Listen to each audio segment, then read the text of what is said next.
certo. Ok. Boa noite a todos. Sejam muito bem-vindos, então, ao nosso último encontro do ano no curso Direito Democrático. Nós, então, estamos no 16º encontro, né, do curso Direito Democrático. O primeiro módulo foi Fundamentos do Direito. O segundo módulo a gente trabalhou mais direitos fundamentais. O terceiro a gente já entrou mesmo em direito ambiental, num assunto muito importante dentro do direito ambiental, que é de responsabilidades, né? E o quarto, que é este, né, das ações, então, coletivas ambientais, com a aula do professor Luiz, depois do professor Flávio Okamoto, né? As duas aulas, as duas últimas aulas do promotor de justiça, Flávio Okamoto, né? Falando então sobre a atuação do Ministério Público. Primeiro, o Luiz falando das ações coletivas ambientais, né, em geral. O Dr. Flávio Okamoto falando no primeiro momento da atuação do Ministério Público, e logo em seguida, que foi então foi o último encontro, foi sobre ação civil pública, e agora chegou o grande momento das ações populares, né, porque um dos nossos objetivos, quando a gente então idealizou esse curso e conversa, foi idealizado exatamente numa reunião do FCP, né, e em conversa naquele momento com o Dr. Flávio, né, numa reunião e depois um pouco mais aprimorado numa audiência pública lá na Cidade Araci. Foi no sentido de dar autonomia mesmo aos cidadãos, no sentido deles terem conhecimento dos seus direitos, especialmente nesse momento, o direito de ação, né? O direito material e o direito, então, processual, para saber qual é o direito que ele tem, que todos nós temos em relação ao ambiente, por isso que houve uma construção, assim, paulatina, no sentido de fundamentos, de direitos fundamentais, para chegar no direito ambiental, responsabilidades, para depois do direito processual, né? E agora chegou o grande momento, que é da possibilidade, mas não vou falar nada, porque a aula é da Ellen Ribeiro, né, da possibilidade dos indivíduos, né? Eu tenho notado que alguns questionamentos, no sentido assim, mas eu posso fazer isso? Todos falam, pode, por meio de tal, né? Então, como um dos objetivos aqui era a autonomia, então chegou o grande momento de uma ação que dá autonomia para o cidadão, né? Ellen, prometo que eu não vou entrar no conteúdo, né? Então, apresento então a Ellen Pessoa de Queiroz Ribeiro. Ela é pesquisadora associada do CEDA, do Centro de Estudos em Democracia Ambiental. Ela sempre tem acompanhado o FCP nas reuniões e nas audiências públicas. Ela é então ela tem duas formações. Ela é administradora e pela Unesp e formada em Direito pela Unicep, e atualmente ela está conosco lá no programa de pós-graduação em Ciências Ambientais, realizando então sua pesquisa de mestrado exatamente nesse ponto, nessa temática de ações populares ambientais, então fazendo levantamento de processos no Judiciário do Estado de São Paulo, exatamente para discutir, analisar e discutir a atuação dos cidadãos em relação à propositura de ações judiciais do tipo ações populares ambientais perante, então, são ações judiciais, né, perante o nosso poder judiciário. Então, acho que não tem melhor pessoa nesse momento para estar com vocês, para falar de ação popular ambiental. Ela é uma pesquisadora de ação popular ambiental, né, domina totalmente o conteúdo, tem até dados, né, interessantes, né, e a ideia é que realmente vocês aproveitem bastante dessa aula, no sentido de realmente é uma aula para dar autonomia para os cidadãos, dizendo assim, tá bom, já que eu posso, eu vou, né? Então, é essa a ideia, né? Se, logicamente, as pessoas quiserem fazer isso, né? Aproveitem bastante, então, do encontro, né? E eu já aproveito para agradecer bastante a todos, né, que estiveram conosco. Alguns estiveram desde o início, outros chegaram um pouco mais no decorrer do curso, mas o Centro de Estudos em Democracia Ambiental, que foi quem idealizou realmente esse momento para oferecimento de curso, né? Agradece bastante. Então vocês viram que praticamente a gente sempre teve aqui pesquisador do SEDA, né? Então agradeço também todos os professores que estiveram envolvidos, quase que todos mesmo do SEDA, né? E agradecer a todos, espero que realmente tenham aproveitado bastante, né, desse curso como um todo, não só agora do quarto módulo. A gente deixou, mesmo sem editar, mas a gente já deixou lá no nosso canal no YouTube, né, para que então todos possam depois rever ou assistir exatamente a aula que tem mais interesse. Não vai ser diferente em relação agora ao quarto módulo, né? Possivelmente já a partir de amanhã já vamos fazer a subida dos 4 encontros, né? E aí a gente fecha pelo menos esse ciclo do curso de Direito Ambiental que foi ofertado agora no ano de 2023. Né? Agradeço a todos, então, e deixo vocês com a Ellen, com a Kathleen. Né? Boa aula a todos. Ellen, muito obrigado, então, por estar aqui conosco.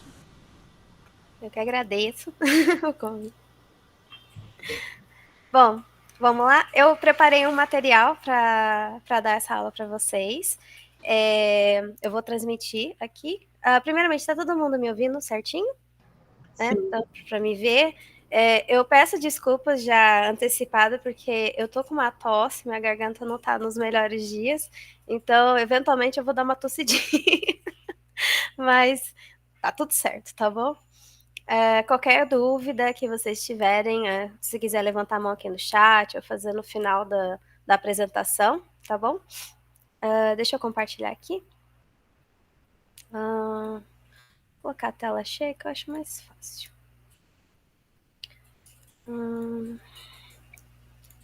Tá todo mundo vendo a apresentação? Tá certo. Bom, boa noite a todos. Vamos começar, né?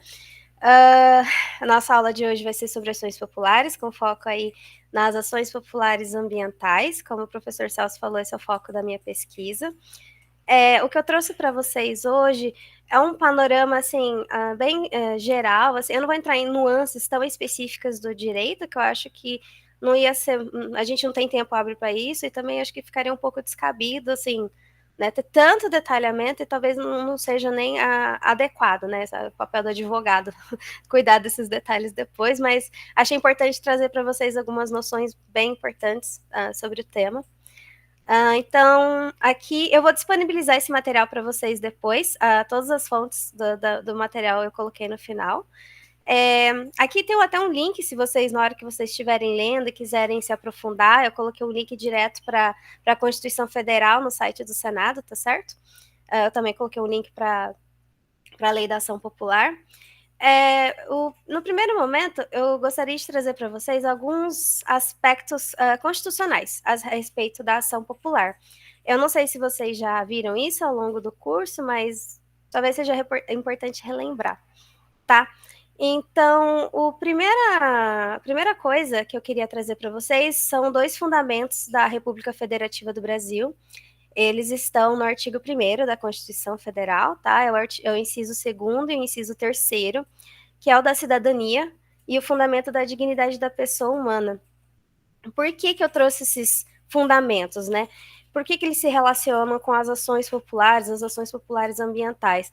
Porque a ação popular, propor uma ação popular é o verdadeiro exercício da cidadania, né? O cidadão é a parte legítima para propor a ação popular. Então, é um fundamento que se liga diretamente com esse instrumento, né? E a dignidade da pessoa humana nem se fala, né? Eu não sei se vocês lembram do artigo 225, que fala do direito ao meio ambiente ecologicamente equilibrado, né? E ele se liga diretamente com a dignidade da pessoa humana, né? Como que você pensa em um ambiente ecologicamente equilibrado, sem dignidade da pessoa humana, né? Você não vive dignamente em um ambiente poluído, um meio ambiente degradado. Então, e a ação popular, ela tutela o meio ambiente, ela está posta visando também proteger o meio ambiente. Então, é um fundamento que se liga diretamente também com a ação popular, né? O próximo, né, que eu trouxe foi o direito ao meio ambiente ecologicamente equilibrado. Acho que vocês já viram também várias vezes, como eu já falei. Eu destaquei aqui um aspecto muito importante desse artigo, que ele fala que é poder, né, dever do poder público defender o meio ambiente, mas também é o dever da coletividade. E a ação popular é exatamente isso, né? O cidadão tomando uma postura mais ativa, defendendo o meio ambiente. Né? O cidadão pode ser uma pessoa mais, mas propondo uma ação popular visando a defesa do meio ambiente. Ele está exercendo o dever dele que está posto aqui na Constituição. Né? E o próximo, perdão, é o princípio da inafastabilidade do controle jurisdicional. Meu Deus, o que é isso? É o princípio do acesso à justiça. O que significa isso? O Poder Judiciário, ele tem que estar ele tem que ser acessível, ele tem que estar aberto para todo mundo que tem um direito que está sendo lesionado, um direito, uma ameaça de direito, possa procurar ele e possa ter a tutela devida, né? E essa acessibilidade, ela independe das condições sociais de quem procura, independe aonde essas pessoas se encontram, onde esses indivíduos se encontram, todos têm direito de levar ao judiciário, de ser apreciado no judiciário, lesão ou ameaça de direito, tá? E na questão da ação popular não pode ser diferente. A gente está levando para o Poder Judiciário, a gente está propondo uma ação visando proteger o meio ambiente, no caso, né? A ação popular não tem só como escopo o meio ambiente, mas né, o meio ambiente que está sofrendo alguma lesão ou ameaça, né? E o meio ambiente, ele é um direito, né, como um todo, ele é um direito, é um bem difuso da coletividade, né? Ele é transindividual, a gente não tem como mensurar, né, todos os beneficiários, né, desse meio ambiente ecologicamente equilibrado, né? Então, o acesso à justiça também é um princípio muito importante que está no artigo 5º, inciso 35, também está diretamente ligado à propositura da ação popular.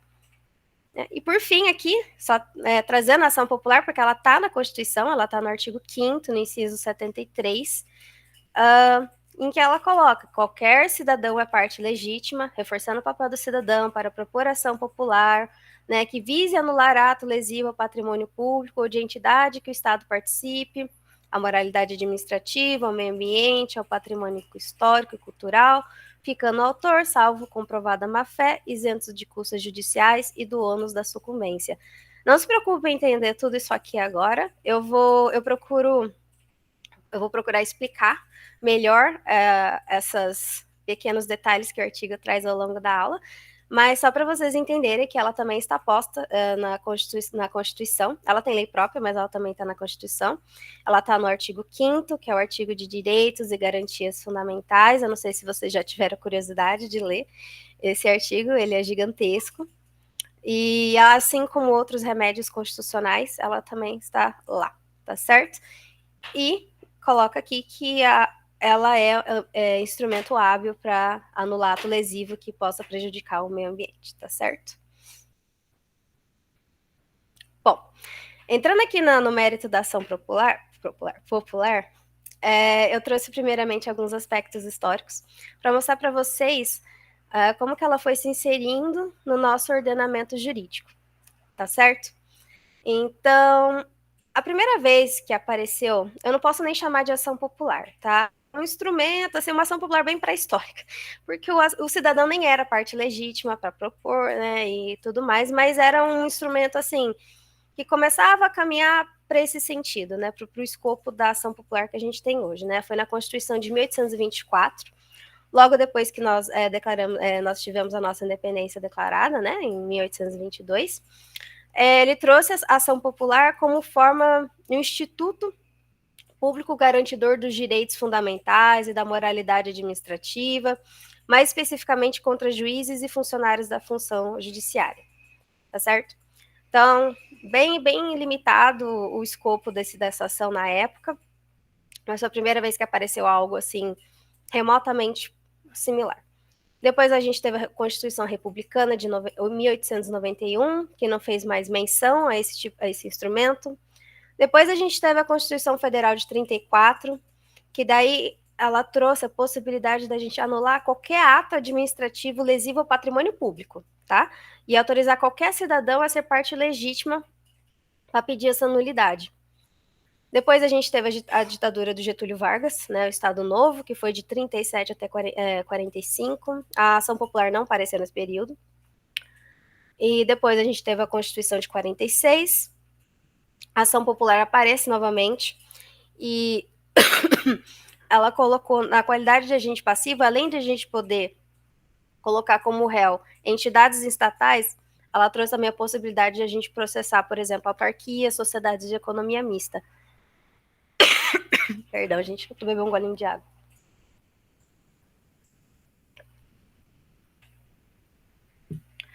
Bom, em 65 foi quando foi aprovada a Lei da Ação Popular, foi regulamentada a Lei 4.717 de 65, lei esta que está vigente até os dias atuais, é a lei que a gente usa da Ação Popular, tá certo? Depois a gente teve a Constituição de 67, que manteve a ação popular só para anular atos lesivos em defesa apenas do patrimônio de entidades públicas, tá? Entende-se aqui entidades públicas, administração direta e administração indireta, né? Que são as autarquias, empresas de economia mista, empresas públicas, fundações. Só fazendo um adendo aqui para quem não sabe, né? A administração direta são os estados, os municípios, a União e o Distrito Federal, e a administração indireta são as autarquias, empresas de economia mista, empresas públicas, fundações, tá? Como tá posto aí, tá certo? Depois a gente teve a lei de 6.513 de 77, ela ampliou um pouco o escopo da ação popular.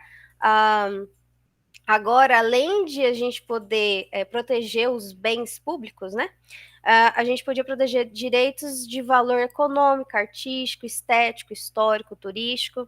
Não tem uma definição, assim, muito posta do que seriam esses bens de valores econômicos, artísticos. A interpretação pode ser até um pouco ampla, a depender do contexto, a depender de que bem se trata, né? Mas ela aumentou essa possibilidade de tutela da ação popular. E aí, por fim, a gente teve o advento da Constituição da República Federativa, né, do Brasil, de 88. Ela recepcionou a lei da ação popular, essa de 65, né, a lei 4.717.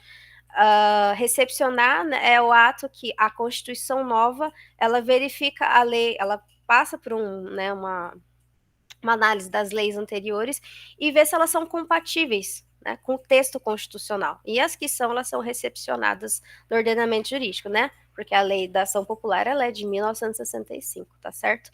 E é a Constituição de 88, então ela recepcionou essa lei e ainda trouxe uma inovação. Ela implementou a proteção da ação popular, ela colocou também como possibilidade de proteger a moralidade administrativa, eu vou falar isso um pouquinho depois, e a proteção ao meio ambiente, que é o objeto da nossa aula, tá certo? Alguma dúvida? Até aí tá tudo bem? Deixa eu dar uma olhadinha aqui no chat. Se tiver alguma dúvida, pessoal, só falar, tá certo? Voltando aqui.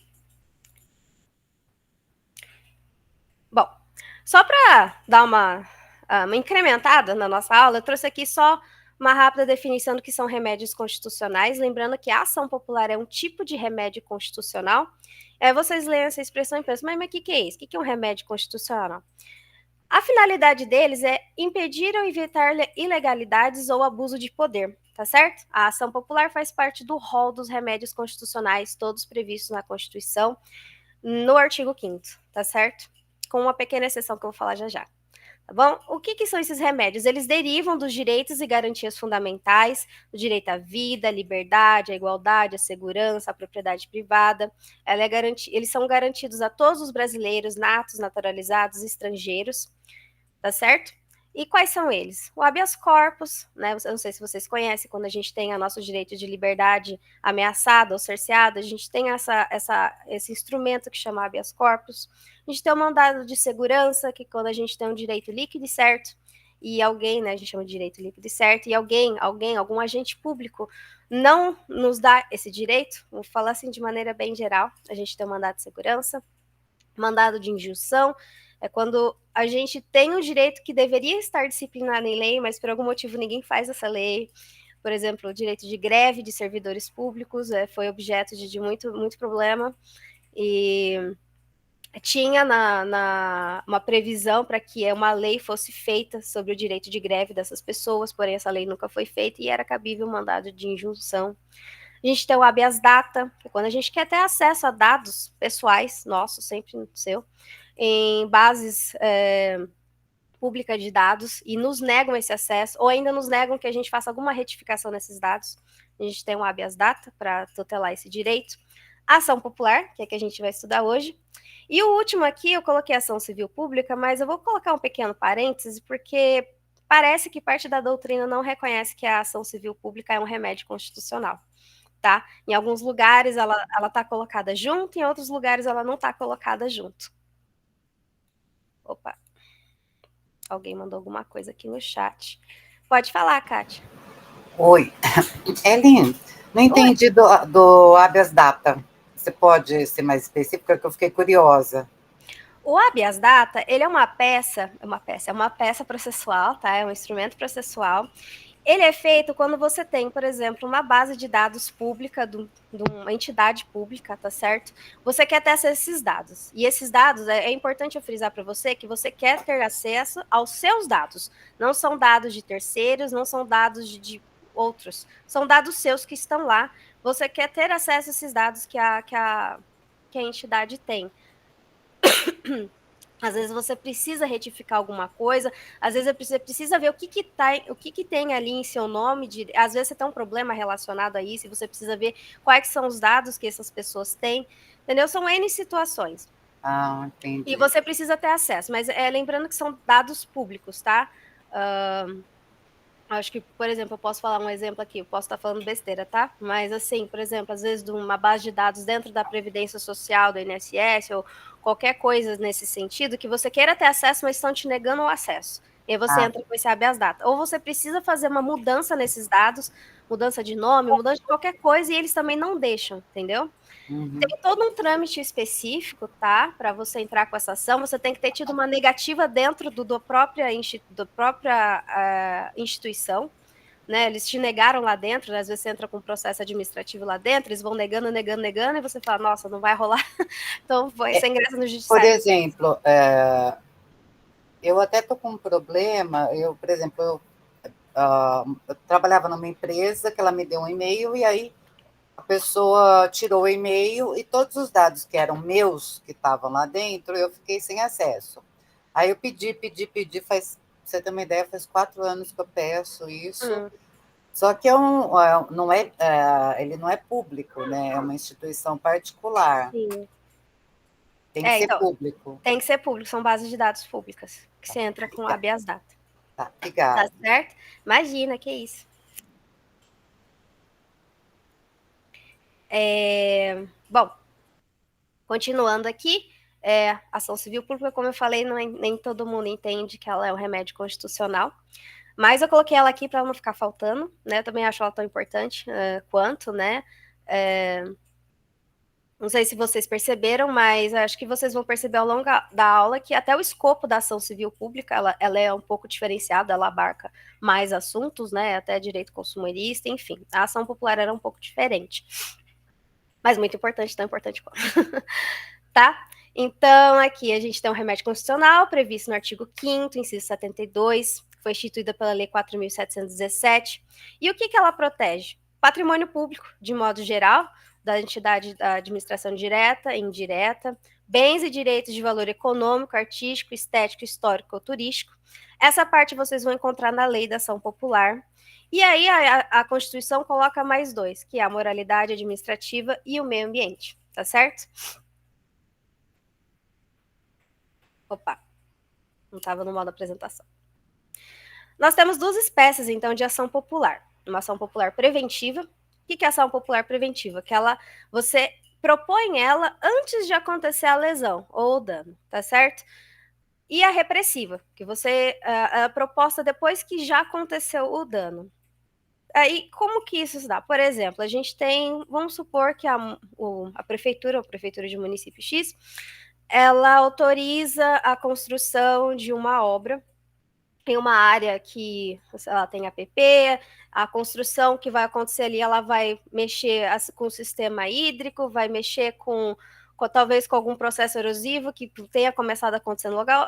Não deveria acontecer aquela construção ali, mas por alguma omissão ou imprudência da municipalidade, aquela obra foi autorizada a ser feita ali. E aí o que acontece? Você, como cidadão, vendo isso acontecer, você vai lá no Poder Judiciário, você propõe uma ação popular preventiva. E nessa ação popular preventiva, eu vou falar disso um pouquinho já, você pede uma tutela de urgência, você pede uma liminar, não vou entrar no mérito da diferença entre liminar e tutela, mas enfim, meios um pouquinho diferentes para o mesmo fim. Para você embargar, para suspender a construção. Por quê? Porque depois que, né, principalmente em matéria ambiental, se você tem depois que acontece o dano, é muito difícil reparar. Às vezes nem é possível. Né? Eu não sou técnica, expert na área, mas eu acredito que é muito custoso você voltar. Então, assim, é importante. Então, você pede essa tutela, não. Suspende aí a obra, juiz, e vamos discutir aqui no processo as questões, e aí no final a gente vê o que faz. Se suspende, cancela a obra totalmente, não faz, ou adapta, faz de outro jeito, entendeu? Mas para evitar de acontecer algo irreparável, algo irreversível, vamos suspender isso aqui. Isso é a ação popular preventiva. Ou uma repressiva, né? Quando já você tomou conhecimento, né, o dano já tinha ocorrido, já estava ocorrendo fazia algum tempo, né? Às vezes tem alguma empresa na cidade que o prefeito, ou sei lá, enfim, faz vista grossa, né? Ou finge que não está acontecendo nada e deixa aquela empresa ali poluir no rio, e aquilo lá se dura por anos, né? Enfim, são questões que a gente nem sempre tem conhecimento, mas quando a gente toma, nossa, está acontecendo. Então a gente entra com uma ação popular repressiva, tá? São dois tipos de ação, né? Que ocorrem em momentos assim diferentes da consumação do dano. E aí a questão da tutela provisória. Meu Deus, o que é isso? A lei da ação popular, ela traz a liminar. Não vou entrar em detalhes do que é liminar, o que é tutela. Na verdade, assim, tem umas questões, umas diferencinhas, assim, muito... não vale a pena. Mas, assim, são meios para quê? As liminares e as tutelas, elas são concedidas no processo para proteger aquele bem que se quer tutelar, nesse caso, tá certo? Até o término do processo, tá? Então, o que acontece? Como que a gente pede, né? Numa petição inicial, não sei se vocês já tiveram acesso a uma petição inicial, nós temos tópicos. A gente qualifica quem é o autor, a gente fala quem que é réu, a gente fala que tipo de ação que a gente está entrando, né, que é importante, a gente fala o que aconteceu, dos fatos, né, que a gente coloca, a gente fala tudo que é do nosso direito, né, os nossos argumentos, né, em relação àquilo que a gente quer, os nossos pedidos, mas também pode ter um tópico muito importante, que é o tópico da tutela provisória. E nesse tópico, a gente pede antecipadamente, né, no começo do processo, quero que você suspenda aquela construção. Por quê? Aí é onde você apresenta o que a gente chama de fumus boni iuris, que é a fumaça do bom direito, todos os seus argumentos a respeito do por que ele deveria suspender aquilo, né? Você fala do perigo da demora, né? Dele fazer aquela tutela, dele conceder essa tutela, o que pode acontecer? Nossa, porque se demorar de suspender, eles vão começar a construir e o ambiente está em perigo, eles já vai acontecer isso, perigoso da gente não conseguir mais consertar depois, entende? E a probabilidade de direito, você convence o juiz que você tem grandes chances de estar certo a respeito dessa lide, tá certo? Então, a questão da tutela, ela tá também nos artigos 300 e 310 do Código de Processo Civil. Aí, geralmente, né, a gente pede essa tutela, o juiz via de regra, para decidir de uma maneira, de um modo um pouco mais célere a respeito disso. Então, ele concede, e aí o processo continua, e a gente vai discutindo as matérias de direito, a gente faz a parte probatória, né, a gente ouve testemunhas, perícias, mas o objeto está lá guardadinho, esperando a resolução do andamento do processo, tá certo? É assim que é para funcionar. E aí, ao final do processo, né, o juiz ele pode fazer o que a gente chama, né, ele estabiliza a tutela, né, por exemplo, se você for a parte vencedora, né, e ele vê, não, você tem razão, essa construção não deveria estar acontecendo aqui, então, beleza, a construção não acontece mais, ou então, não, acho que você se equivocou por conta disso, então, volta, revoga a tutela, né, o que a gente fala, e aí a obra, no caso, né, tem andamento, tá bom? Então, chegamos aqui aos legitimados, né? Quem que é o legitimado ativo da ação popular? Qualquer cidadão é parte legítima para propor ação popular. Qualquer cidadão. Somente aquele que está em pleno gozo dos seus direitos políticos. O que seria isso? Como que eu provo isso, que eu estou em pleno gozo de direitos políticos? Você faz a prova da cidadania, que é, você vai lá, você pega o seu título de eleitor, faz um print e coloca junto no processo, né, de todo mundo que está ali como autor da ação popular, tá? E o que são estar em pleno gozo de direitos políticos? O que seria isso, né? Os direitos políticos, eles são chamados também direitos de cidadania, tá? O que é basicamente? O direito de votar e ser votado. Você está habilitado a se alistar eleitoralmente, se habilitar uma candidatura para um cargo eletivo, você ter uma nomeação para certos cargos públicos, você poder votar em eleições, plebiscitos, referendos, você poder apresentar projetos de lei pela via de iniciativa popular, né? Olha só quanto exercício da cidadania, né? Então, assim, nem todo mundo às vezes está em pleno gozo de direitos políticos. A gente tem situações que eles são tirados da gente de modo temporário, né? Por exemplo, em situações, por exemplo, de impeachment, né? Como a gente viu, né? Muito embora da presidente Dilma isso não aconteceu, mas quando a gente tem situações, por exemplo, de impeachment, que se caça um mandato eletivo, às vezes, por conta do contexto, né, que se deu, se caça os direitos políticos da pessoa também por um determinado tempo, tá certo? Então, para você propor uma ação popular, você tem que estar em pleno gozo de direitos políticos, você tem que ser aquele cidadão que está hábil para votar e ser votado, tá? Então, você apresenta seu título de eleitor no momento da propositura da ação, tá? Você coloca anexado lá nos autos da petição inicial, tá? Então, ok, né? A gente tem aqui os legitimados passivos agora. Acho que aquele slide saiu meio de ordem aqui, então eu já voto nele. Agora, os legitimados passivos. O que é legitimado passivo? O legitimado ativo, que eu falei, são os autores, né? Quem que é hábil para ser autor? Agora a gente está falando quem que pode figurar no polo passivo, né? Quem que pode ser réu na sua ação popular? Todo mundo que contribuiu de alguma forma ou se beneficiou do ato lesivo ao patrimônio público, ato lesivo ao meio ambiente, ato lesivo à moralidade administrativa, seja pessoa física ou jurídica.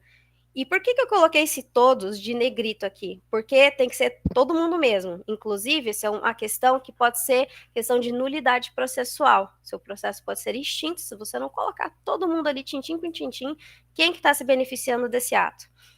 Quem pode ser, então, que eu coloquei aqui embaixo? Pode ser o ente estatal, o agente público que causou o auto ou se emitiu, a pessoa jurídica que se beneficiou do ato lesivo, o representante da pessoa jurídica.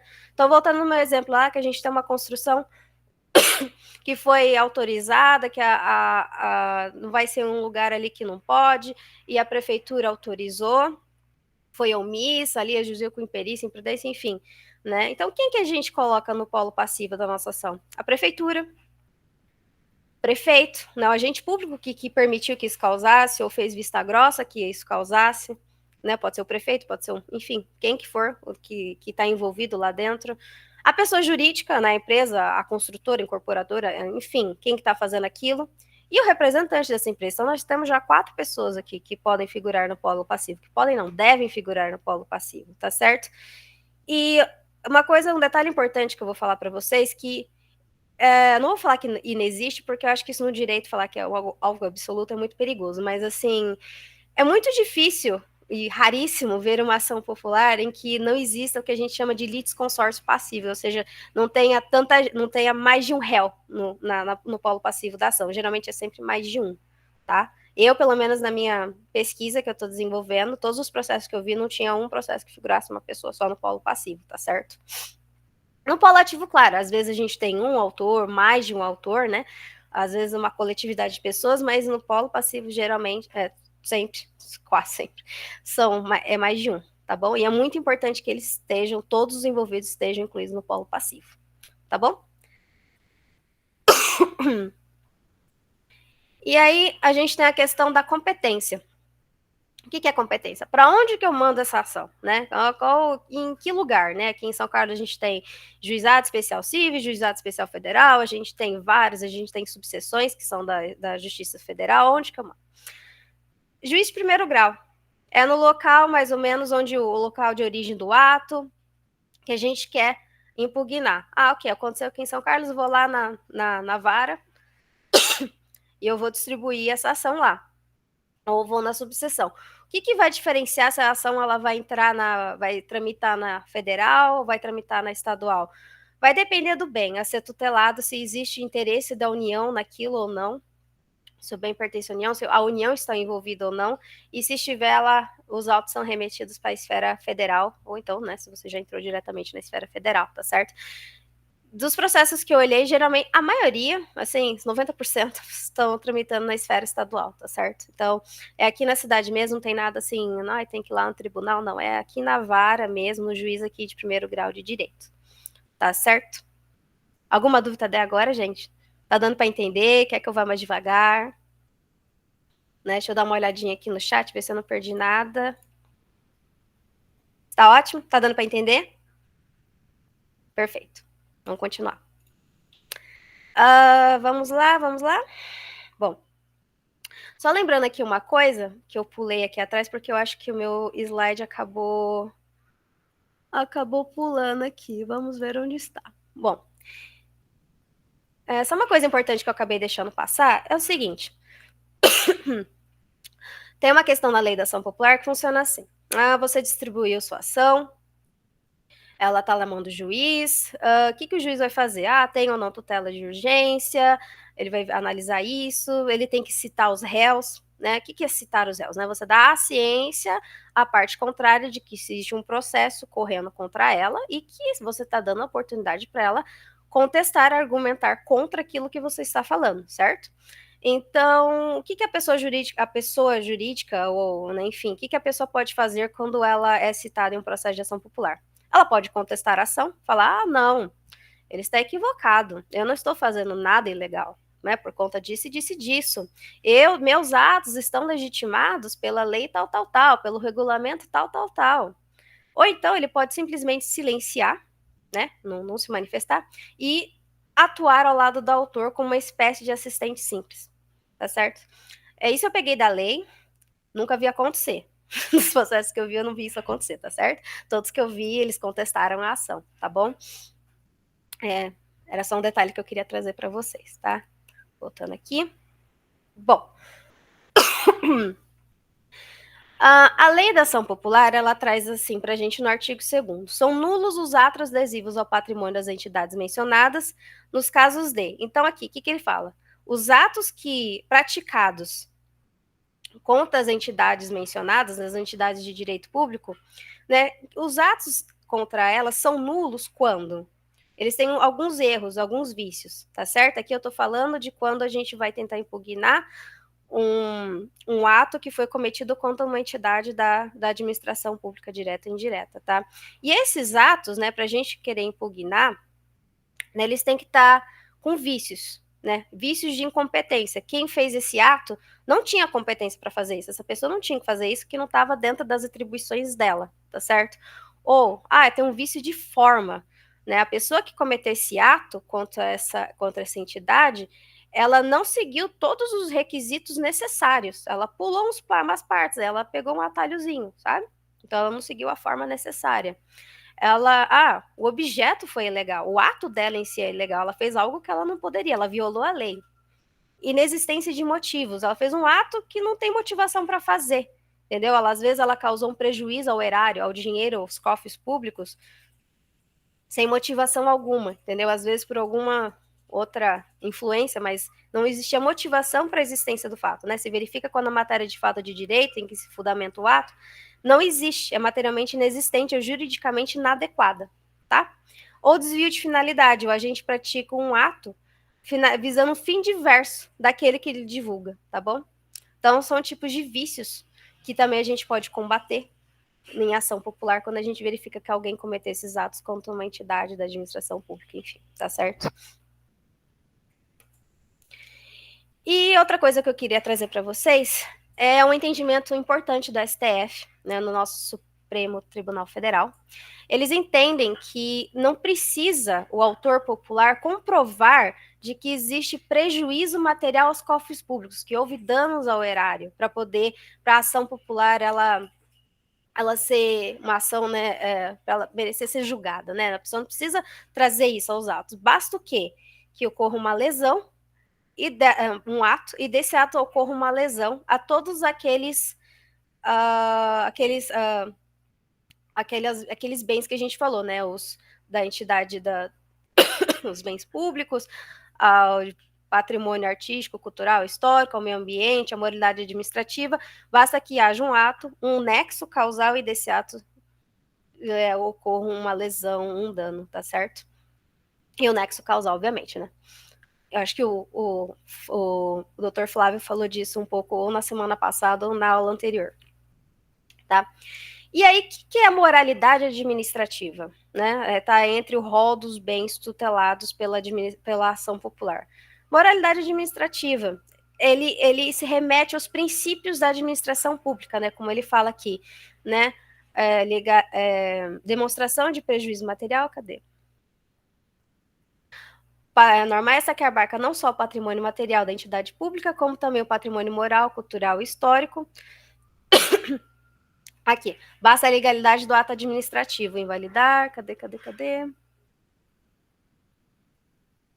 Acho que não tá aqui, tá em outro, lá na frente. Mas, enfim, acho que como eu falei lá atrás já, que tem a moralidade administrativa também é um objeto protegido pela administração, pela ação popular.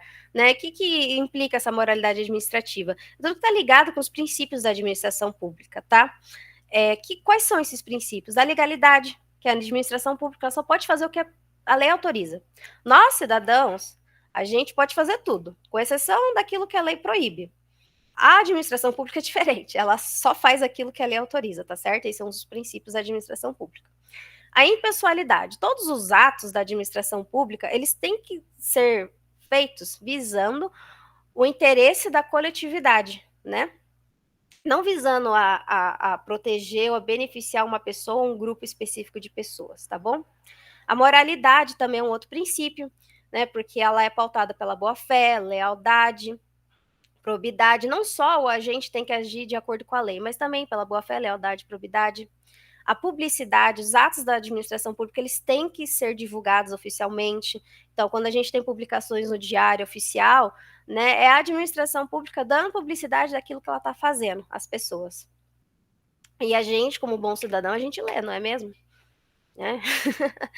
Então, assim, a gente tem publicidade, a gente tem o princípio da eficiência. A eficiência, ela exige resultados positivos para o serviço público, né? Que o serviço público ele tem que ser eficiente, ele tem que ser célere, ele tem que ser satisfatório, ele tem que atingir o propósito para o qual ele foi criado, tá bom? Então, são os princípios da administração pública e qualquer ato que, né, possa ferir esses princípios, né, machucando aqueles, né, ferindo, lesando aqueles bens tutelados pela administração pública também é passível de ação popular. Tá, aqui é o entendimento de um constitucionalista, do José Alfonso da Silva, a respeito da ação popular, tá? Ele diz que ela é uma forma de participação do cidadão na vida pública, no exercício de uma função que lhe pertence primariamente, tá?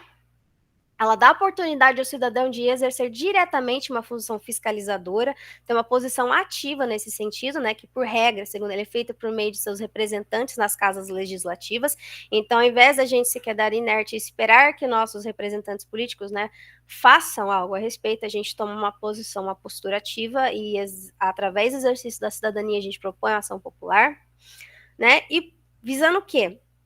Correção de nulidade de ato lesivo ao patrimônio público ou entidade que o Estado participe, moralidade administrativa, ao meio ambiente e o patrimônio histórico, cultural enfim, o que a gente já conversou, tá certo?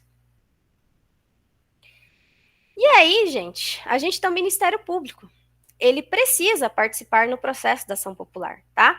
No artigo 6º da Lei da Ação Popular, a gente ele fala, ele é bem claro que nos nossos pedidos, na nossa ação popular, a gente tem que pedir a participação do Ministério Público. Por quê? Porque ele vai atuar como fiscal da lei. Ele vai se manifestar durante o processo, ele vai ter ciência dos atos, tá certo? Né, quando a gente olha o processo lá, às vezes tem um despacho lá de Suíça, desse ciência ao Ministério Público, né, e o Ministério Público vai, estou ciente, ou então manifeste-se o Ministério Público, ele se manifesta, ele está ali, entendeu, olhando o andamento da ação, tá? E aí ele tem um segundo papel também que pode ser muito importante, por quê? Porque pode acontecer que no curso do processo, não só das ações populares, mas às vezes nos processos em geral, pode acontecer que o autor, ele desista da ação, tá? Por N motivos. E no caso da ação popular, desistindo o autor da ação, o que o juiz vai pedir para fazer? Vai pedir para publicar editais, tá? Vão colocar lá na porta lá do fórum, ó, tá, tem um processo sobre tal coisa, em que estão figurando tais pessoas, ele está em tal base, e o autor popular desistiu, então estou abrindo aqui a oportunidade para qualquer cidadão interessado assumir esse processo e dar andamento. E esse edital fica lá por 90 dias esperando que alguém se manifeste e dê prosseguimentação. E não só o cidadão pode dar prosseguimento, como também o representante do Ministério Público, tá certo? Então, o Ministério Público pode olhar lá e falar, não, eu assumo essa ação, já que o autor popular desistiu. Tá bom? Isso está na lei da ação popular, tá no artigo 9º, essa parte. Então, aqui, só um resuminho. Então, os pressupostos da ação popular. Condição de eleitor do proponente, né, de quem está propondo a ação popular, a ilegalidade e ilegitimidade do ato e a lesividade decorrente do ato praticado, né? Uma coisa, né, consequência da outra. Tá? E aqui o do STF que eu já trouxe, que você não precisa comprovar, perdão, dano material pecuniário. Basta o ato e a lesão, e o nexo causal entre eles, tá certo? E um ponto muito interessante sobre a ação popular, e principalmente, eu acho que a ação popular ambiental, ela demanda um amplo conjunto probatório. Provas documentais, provas periciais, provas testemunhais, né? Pensando no meio ambiente, a gente precisa de técnicos, de pessoas da área que vão no local, que atestem a dimensão do dano causado, ou da dimensão do dano que possa causar, que faça análises, entendeu?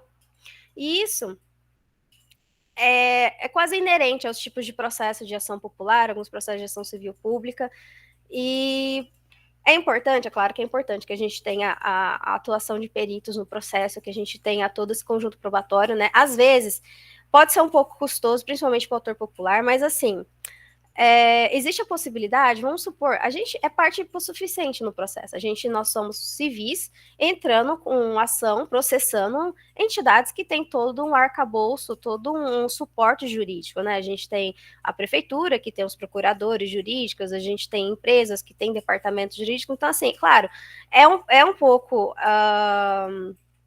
complicado, mas existe a possibilidade, por exemplo, você está argumentando que existe algo acontecendo e que existe um documento que pode comprovar isso, mas esses documentos não estão com você, está em posse da entidade jurídica que você está comentando.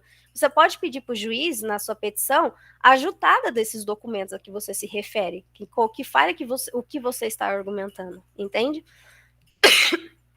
É uma possibilidade de ajudar o autor popular também a comprovar as matérias de fato. Tá certo? Isso também está na lei da ação popular. Só fazendo um adendo, a Constituição Federal, ela não disciplina a ação popular, tá? Ela institui, ela fala que existe, ela fala do que ela, o que ela abraça, né? O que ela tutela, mas quem dispõe os detalhes e as nuances, né? O regulamento geral, vamos dizer assim, ela está dentro de uma lei, tá? Dentro da lei que a gente comentou, da lei de 65. Geralmente funciona assim, tá? A Constituição fala que existe tal coisa, que ela está colocando tal coisa, e tem uma lei que vai regular aquela coisa posteriormente, tá bom? Aqui eu trago um aspecto muito importante sobre as ações populares, tá bom? A ação popular não é gratuita, tá? O que acontece? Quando você entra com o processo, geralmente você tem que pagar custas, custas processuais, tá bom? E, assim, na ação popular ambiental, qualquer ação popular, não se exige do autor o pagamento dessas despesas do processo no momento que você entra com a ação. Elas são deixadas para o final, né? As despesas são processadas ao final da ação. De forma que, se você, autor, for a parte que vence no processo, né, se a sua ação for procedente, vai caber aos réus pagar essas custas processuais, tá bom? Caso você não seja a parte vencedora, né, vai acontecer uma análise do juiz, né? Ele vai apurar se você litigou de má fé. Vou falar rapidinho o que significa litigar de má fé.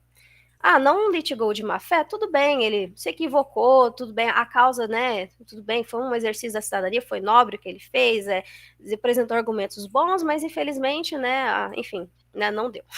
Então, mas você não vai pagar nada, porque a ação popular, ela não enseja que o seu autor pague as despesas, né, salvo se você litigar de má fé. Então, assim, os custos ao final, quem paga são os réus vencidos, né, se você é a parte vencida, você não paga nada.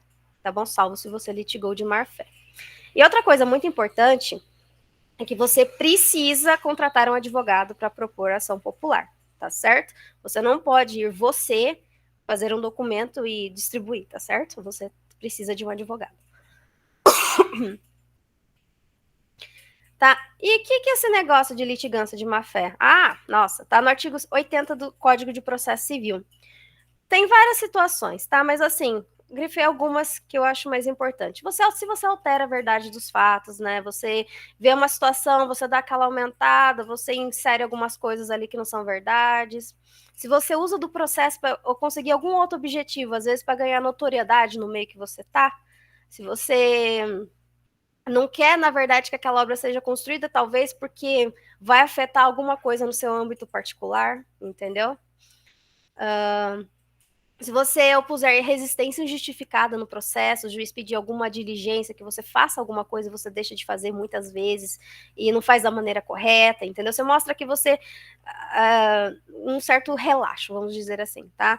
Você proceder de modo temerário, sem muita motivação, sem muita arguição robusta sobre o que você está falando, em qualquer incidente ou ato do processo. Sabe, o juiz perceber que você propôs aquela ação por propor, provocar incidente manifestamente infundado, interpuser recurso com intuito manifestamente protelatório. Isso aqui já, enfim.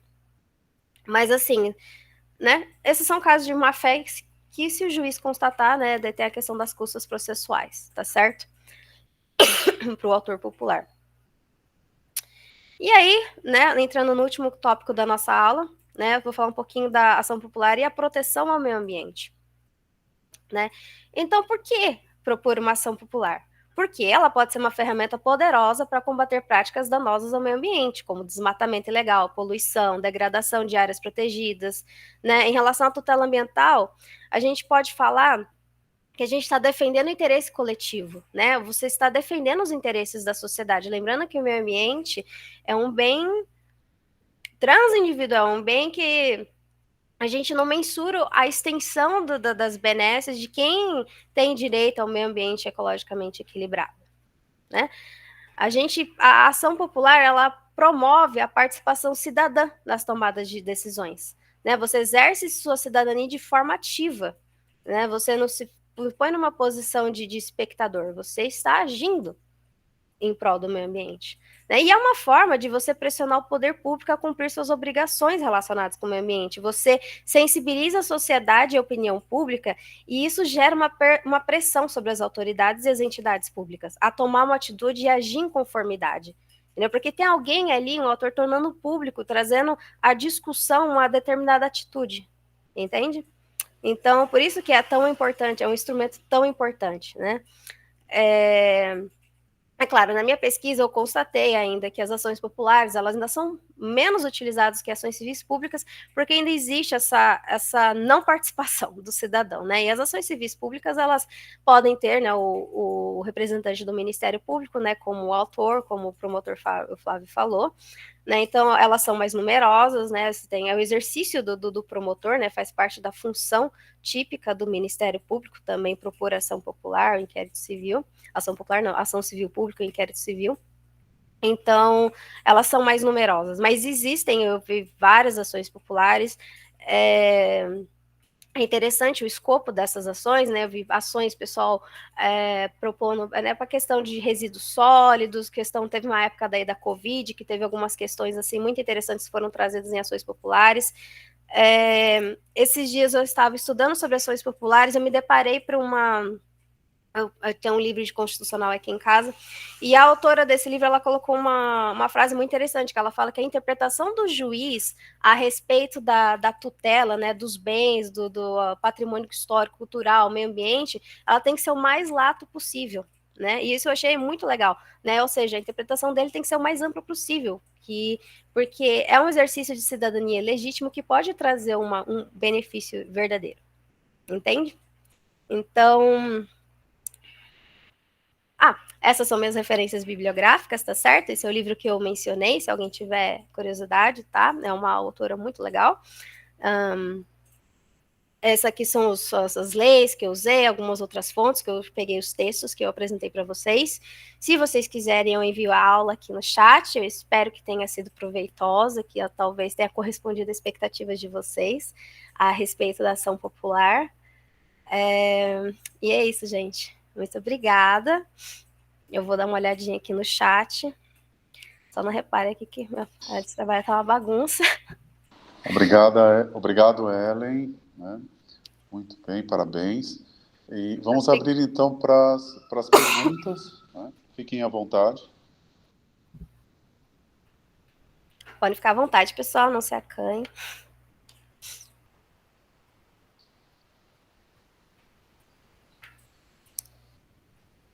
Se vocês quiserem, eu mando, eu não sei como vocês preferem, se eu mando aqui pelo chat, aquela apresentação. Se vocês quiserem ter o material guardado.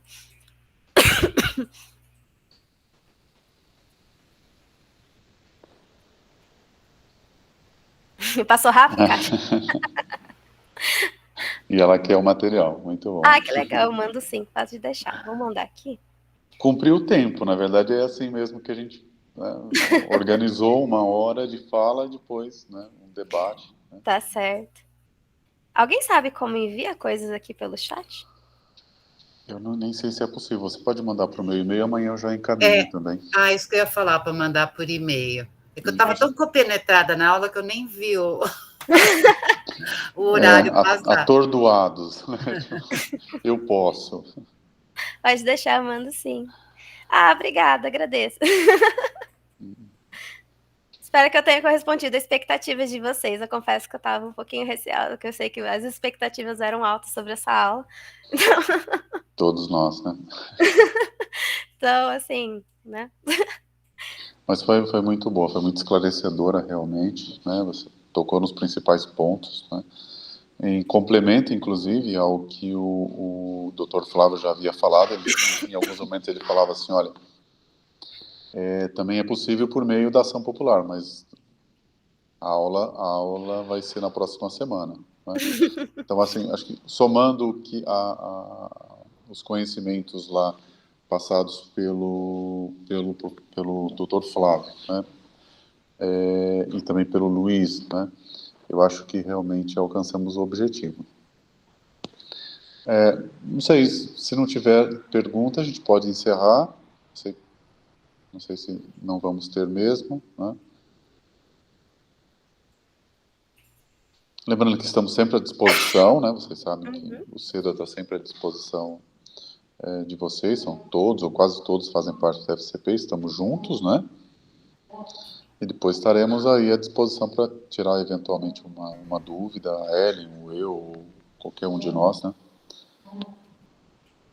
Não sei, se vocês preferirem, podemos então encerrar por hoje e acho que agradecer novamente, reforçar o agradecimento, né, por estarem conosco durante os 16 encontros, né, no curso Direito Democrático. Agradecer a Ellen, que fechou então muito bem com a sua aula a respeito de ação popular ambiental, né?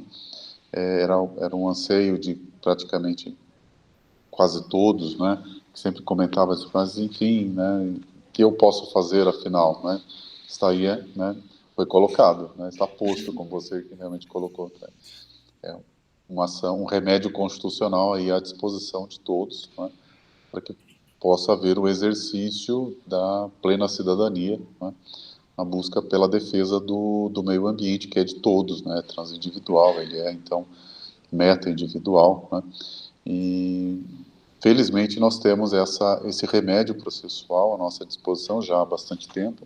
É uma grande pena que as nossas pesquisas tenham identificado não o exercício dessa ação popular, né, até depois a gente pode disponibilizar para todos, né, Ellen? Recentemente nós publicamos um artigo a respeito das ações populares na Amazônia Legal, que também houve uma, né, comparativamente às ações civis públicas, é o que realmente a gente já esperava, né, um pouco exercício da ação popular, né.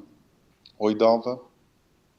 Então, eu ia perguntar para ela se uma ação popular tem limite de pessoas, por exemplo, pode ser 5, 10, 15, 20, para fazer essa ação tem que ser necessariamente mais ou menos quantas pessoas? Se eu tenho, por exemplo, alguma coisa que eu preciso reivindicar ou entrar no ministério, por exemplo, se eu conseguir 5 pessoas, já classifica como uma ação popular? Não, na verdade, o número de pessoas não classifica, na verdade, nada, assim, o número de pessoas é os interessados, né, então você pode ter um polo ativo, né, autores, inúmeras pessoas, né? Eu peguei processos que eu olhei no estado de São Paulo, que tinha 5, 6, 7, 8 pessoas no polo, figurando no polo ativo da ação, né, basta você ser cidadão e, né, quando eu falei, empenho no gosto de direitos políticos, né, não Ou tem... um que seja. Ou um que ou seja, um. sim. Mas nada impede ter mais pessoas. Nada impede. É até, assim, é muito legal ter mais pessoas ali, né? E geralmente também no Polo Pacífico também tem várias pessoas que figuram, né? Que eu falei, é muito difícil ter uma pessoa só figurando como réu, né? Então, mas assim, nada impede, realmente. Não tem limite. Obrigada. Imagina. Rosana? No caso aqui que você se referiu à ação popular, que ela não é gratuita, né? É isso que eu entendi. Sim. Agora, sim, o que a gente faz aqui como fórum, que a gente pega lá uma determinada questão lá e entra com uma ação no Ministério Público, né? Várias pessoas reivindicando. Por exemplo, uma ação popular, o fato de você não ser gratuita, você, assim, ela tem uma diferença, assim, de atuação, ela é mais potente, ela é mais, eu não sei, se resolve mais rápido, se chega num... É isso que eu queria entender, se é a mesma coisa. Olha, entre as ações não existe essa questão não é de hierarquia, se uma é mais potente, menos potente. Todas elas são bem objetivas, elas servem para tutelar aquele objetivo que está na lei, né? Aquele bem que está disposto na lei, tá? O que acontece? A gente tem ações que demoram mais ou menos por conta de questões de prova, questões periciais, complexidade da causa, vamos colocar assim, complexidade da causa, e às vezes até questão de citação de réus, às vezes a gente tem um número muito grande de réus, a gente precisa citar essas pessoas, né? Existem esses gargalos, né? Mas assim, é isso talvez o que determina que um processo dure mais ou menos. Tá certo? E também, às vezes, claro, na questão de quantidade de trabalhos, de processos tramitando naquela vara, né? Às vezes a gente tem municípios que têm poucas varas, muitos trabalhos, às vezes municípios que às vezes têm muitas varas, mas tem muitos processos tramitando, tá? Cheguei a pegar processos que os juízes se manifestaram nesse sentido, falando que dá demora por conta do excesso de trabalho, enfim. Isso também pode ser um ponto negativo se a gente tem uma ação popular que a gente precisa de uma tutela, às vezes uma ação popular, não só ação popular, mas ação civil pública também, tá? Porque a ação civil pública você também tá tentando proteger o meio ambiente e a demora pode ser, né, uma causa até de perda do objeto, né? Às vezes você perde aquilo, né, que você quer proteger, às vezes já foi, né? Isso pode acontecer. Né, mas tudo vai depender disso que eu estou falando, da complexidade da causa, né? São vários outros fatores, mas entre as ações, elas não têm uma hierarquia né, de mais forte, menos forte, né? Não é para ter, tá? Não sei se eu respondi a sua dúvida. Não, beleza. Talvez, se você me permite, Ellen, eu acho que um ponto também a destacar aqui é a possibilidade de inversão do ônus da prova. Né? Isso é muito benéfico nas ações coletivas, né? Especialmente nas ações coletivas ambientais. Como comentado pela Ellen, né, as ações ambientais elas necessitam de um amplo campo probatório, não é? Seja com documentos, seja com testemunhas, seja com perícias, principalmente. Né? A gente já conduziu pesquisa no sentido de identificar perícias em praticamente todas as ações ambientais, né? Diante da importância que tem realmente um expert no assunto, né? E que é o auxiliar do juiz, para que, então, informe para o juiz exatamente o estado ambiental e qual é o valor daquele dano ao meio ambiente, o que deve ser feito para reparar aquele determinado dano ambiental, né? E, normalmente, os peritos, os honorários periciais, eles representam, então, um valor significativo, né? E quase que sempre tendo que haver adiantamento, ou pelo menos, né, causa um susto, né, naquele que é obrigado a pagar, então, as custas periciais. Isso entra também, né, nessa questão da inversão do ônus da prova. Né, nas ações ambientais, nas ações coletivas ambientais, a gente ouve muita reclamação dos réus, porque, assim, além deles serem processados, se houver a inversão do ônus da prova, e a gente viu isso, inclusive, na teoria lá das responsabilidades, não é? Que é uma das consequências dentro da responsabilidade, das consequências possíveis dentro da responsabilidade civil ambiental, né? E é normalmente o que se busca nessas ações coletivas ambientais, né? É uma das coisas, pelo menos, que se busca, como foi dito, inclusive, pelo promotor Dr. Flávio Okamoto, né? É custear realmente os honorários periciais, né? E se há a inversão do ônus da prova, né, aquele que é demandado, o réu, é que precisa, então, envidar todos os esforços, inclusive econômicos, para provar que ele não é o responsável, por exemplo, por uma reparação do dano ambiental, inclusive, então, arcando com os honorários periciais, né? Então, assim, não sendo o caso, como dito pela Ellen, né, de litigância de má-fé, né, pode até ser que ocorra, né, uma eventual condenação em litigância de má-fé, mas vocês viram as possibilidades ali, o enquadramento legal para ver essa condenação em litigância de má-fé. Mas quem defende o meio ambiente dificilmente está ali litigando de má-fé, né? Pode até ocorrer, né? Nunca se sabe exatamente ali das intenções de uma pessoa, não é? Por isso que isso é muito bem analisado por um juiz para saber se ele é um litigante de má-fé. Não sendo um litigante de má-fé, a única coisa que sobra, por isso que a Ellen foi prudente, no sentido de dizer assim, não é gratuito. A ampla literatura diz assim, é gratuito, né? Não acreditam muito numa condenação em litigância de má-fé. A gente a Ellen até tem dados em relação a isso, que é difícil de ocorrer uma condenação em litigância de má-fé. E aí sobra, logicamente, para pagar o advogado, quando há o pagamento de um advogado particular, não é? E não havendo, aí acaba por ser, então, gratuito, acaba tudo gratuito, né? E por que o legislador colocou isso à disposição dos cidadãos? Para incentivar mesmo as pessoas a exercitarem o direito de ação, né? Exercitarem a sua cidadania, por meio, então, por exemplo, de ações populares, né? E a gente espera sempre que haja cada vez mais o exercício dessa cidadania por meio de ações populares ambientais, já que nós somos mais da área realmente ambiental. Mas foi, acho que, por a prudência mesmo dela, que ela diz assim, olha, não é gratuito, mas, né, na maioria das vezes acaba por ser salvo quando há necessidade e o desejo de ter um advogado particular pago, não é?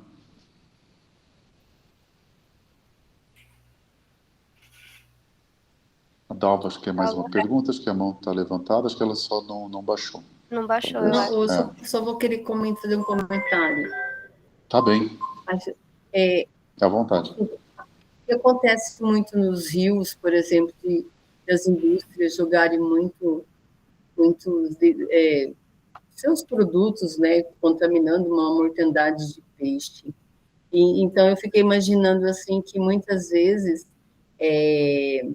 se os pescadores que estão lá fizessem uma ação mesmo, né, uma ação popular, poderia estar fazendo com que essa empresa fosse totalmente punida por isso, porque a gente vê assim vários rios aí, vários ribeirinhos que vivem dessa situação da pesca, coisa parecida. Então eu fiquei pensando, a hora que você falou, eu fiquei pensando desse jeito, sabe, de poder estar eles se unindo e poder estar entrando com uma ação, né?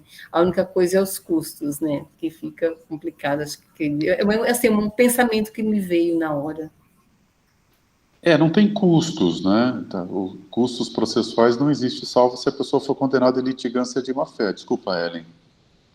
Não, o que eu ia falar era em relação a alguns processos que eu peguei na mão, que realmente vários deles versavam principalmente na região litorânea, questão de poluição, às vezes a pessoa estava praticando pesca ilegal em áreas protegidas, né? E aí o que você condena ali, né, não é só a empresa, né? Igual eu falei, você coloca a municipalidade por estar sendo omissa, você coloca o prefeito, você coloca o órgão de fiscalização, enfim, são várias pessoas que entram ali, né, por questão até mesmo por serem omissas, por serem negligentes, né, porque é dever do poder público proteger o meio ambiente, eles não estão cumprindo o papel deles.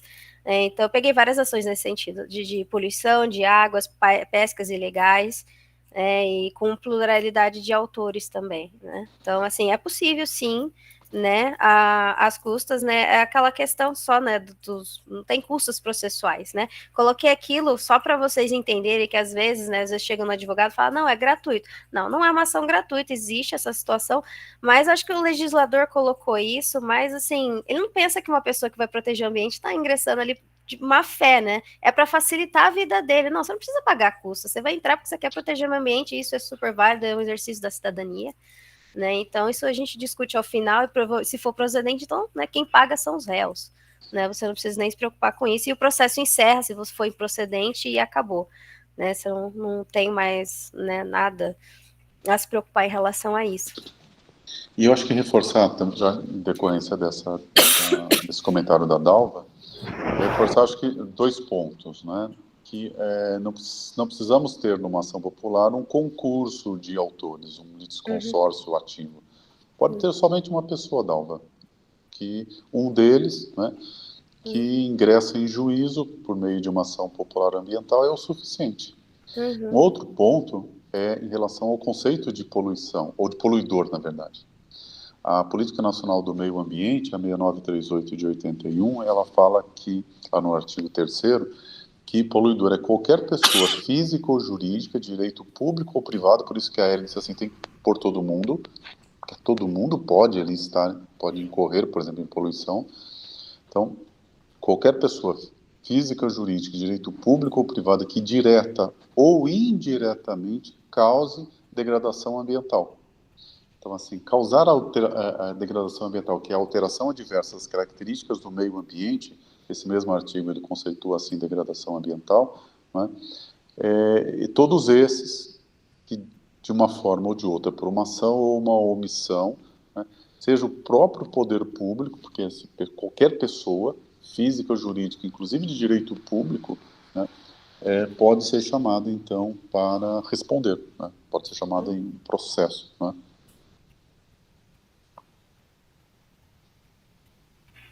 Obrigada.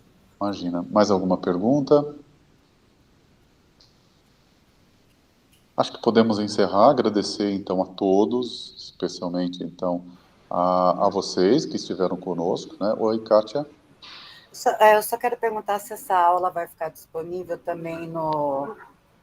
Porque vai. Essa última parte, ligando uma aula passada a ela, eu quero revisar para juntar as 2 aulas, como você explicou agora, eu quero revisar esse material de novo.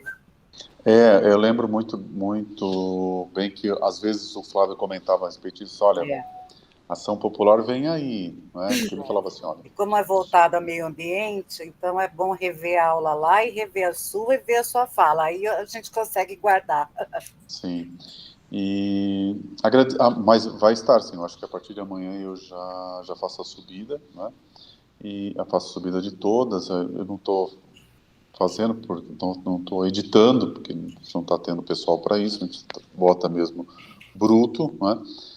Mas acho que já vai estar lá. Mas já que estamos fechando, né, o curso, né, agora em 2023, agradecer a todos que estiveram conosco, a todos os docentes, agora na figura da Ellen, né, da professora Ellen, que realmente eu me atrevo a dizer brilhantemente, né, eu gostei muito, né, eu aproveitei bastante, né, que eu estava aqui, foi bem didático, realmente, foi todos os pontos ali que realmente precisavam ser apontados, assim como os outros professores também, nesse módulo, né, o Dr. Flávio e o Dr. Luiz, né.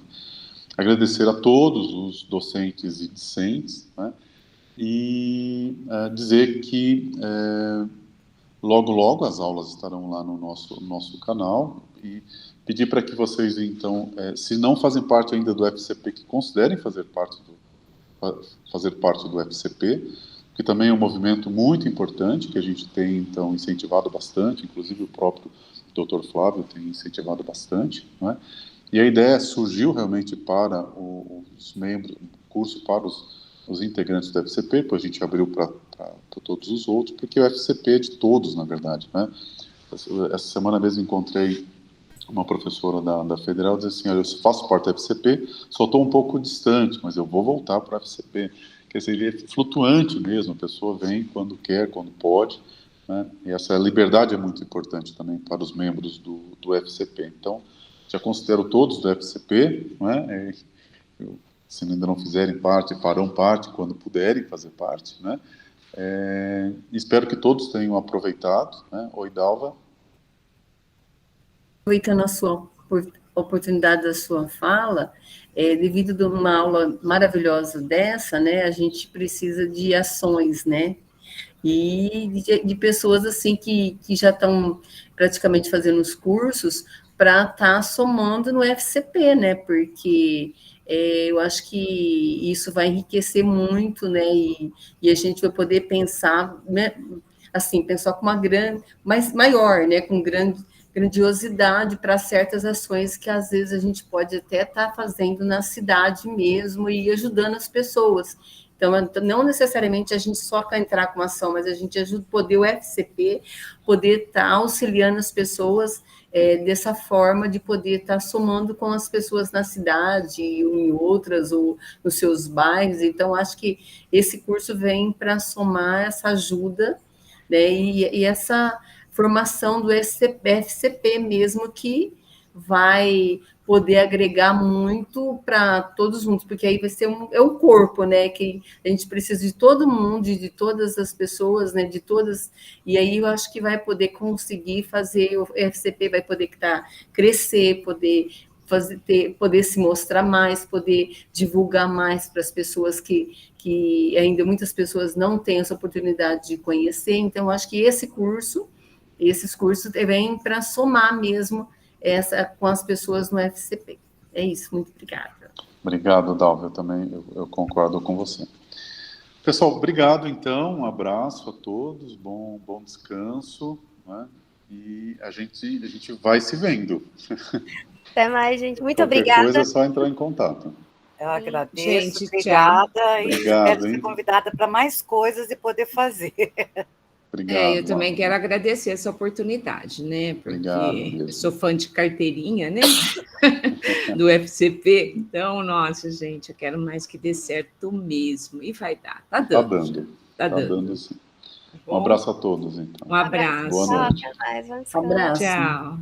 Feliz ano, né, para todo mundo.